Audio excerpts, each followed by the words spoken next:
ये कहानी हजरत मूसा अलैहिस्सलाम की है। एक बार हजरत मूसा अलैहिस्सलाम अल्लाह से बात कर रहे थे तो उन्होंने अल्लाह से पूछा, या अल्लाह, क्या दुनिया में मुझसे ज्यादा जानने वाला कोई और भी है?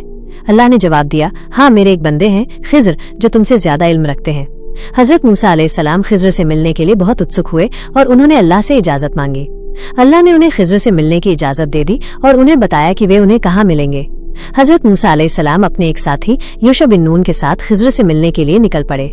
वे दोनों चलते चलते एक ऐसे मकाम पर पहुंचे जहां दो दरिया मिलते थे। वहां उन्हें खिज्र सलाम मिले।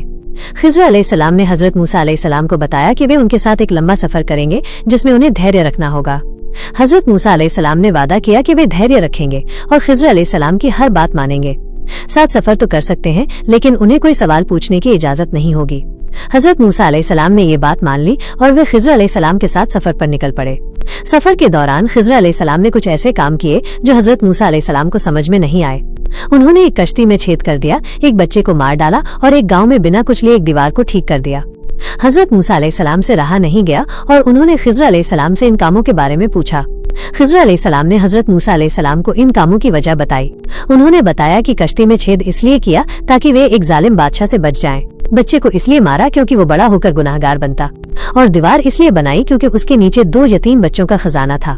हजरत मूसा अलैहिस्सलाम को खिज्र अलैहिस्सलाम की बातों से बहुत सीख मिली। उन्हें पता चला कि अल्लाह की मर्जी के आगे किसी का इल्म कुछ नहीं। अल्लाह की मर्जी में ही भलाई होती है, भले ही हमें वो समझ में ना आए। ये कहानी हमें सिखाती है कि हमें अल्लाह पर भरोसा रखना चाहिए और उनकी मर्जी को समझना चाहिए।